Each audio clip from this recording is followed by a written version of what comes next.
There have been several reactions to the 100 and over 120 cars in the convoy of President Tinubu when he returned from France yesterday. And, personally, I feel there are misinterpretations of those vehicles. Recall that there were people who went to meet him at the airport. And so I don't know. I don't want us. I want us to put sentiments aside. Peter Obi responded to that particular video. Yes, even though he did not see that video himself, but then he responded, neutrally, gave his own response to it. But then let me just say this: that convoy did not consist of the presidential fleet alone. Yes, I know the presidential fleet would have been a number two, but then recall that there were quite a number of dignitaries in that convoy too. There were commissioners, there were, states, officials and all of that who were in that convoy. So I think that is why we have that number. But then let's hear Mr. Peter Obi on this particular one. But let me tell you what I've always said. The present Nigeria requires that all those who serve and lead must do so by example. The behavior and their current public conduct must be a consonant with what the society requires today. We cannot continue to preach for the people to sacrifice without sacrificing. We must not, the sacrifice must not start from the leaders. Visibly, measurably, on all sides.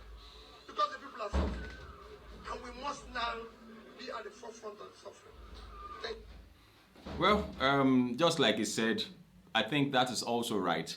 We've got to, leaders are supposed to do so by example. I mean, not even now when our current leaders are calling for us to give sacrifices. As of today now, fuel is being sold at 550 naira, 520 in some places, even in the southwest and south, and even more in some other parts of the country. It's biting hard and it's tough on the people. Now to see such a number of convoy in the fleet of the president, I mean, somebody begins to wonder, and now who pays for the fuel? Who pays for all of these things? These are the things that Peter Obi had been talking about.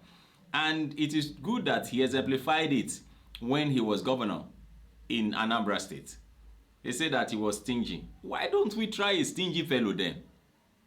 Why don't we? Let's try a stingy fellow. But then elections have come and gone, and now, the tribunal is doing its work and all of that. But then we are seeing how things are going. And like I said earlier on, I'm not being political or partisan here. I'm saying that, look, that convoy was not just President Bola Ahmed Tinubu's convoy. There were other dignitaries who went to meet him at the airport and who felt they should follow him home. And so that's why we had that number, not because the president wanted to have 120, but that was a huge number. And I think it's high time our leaders get to know. I mean, a poor nation like Nigeria, I think we should be trying to save money at all costs. And to not think of the fact that this president is less than 30 days in office. Did I just say 30 days? Okay. Say maybe just about 30 days today in office. And he's already gotten loans. At least there have been 2 approved loans. Well, it is well. Thank you.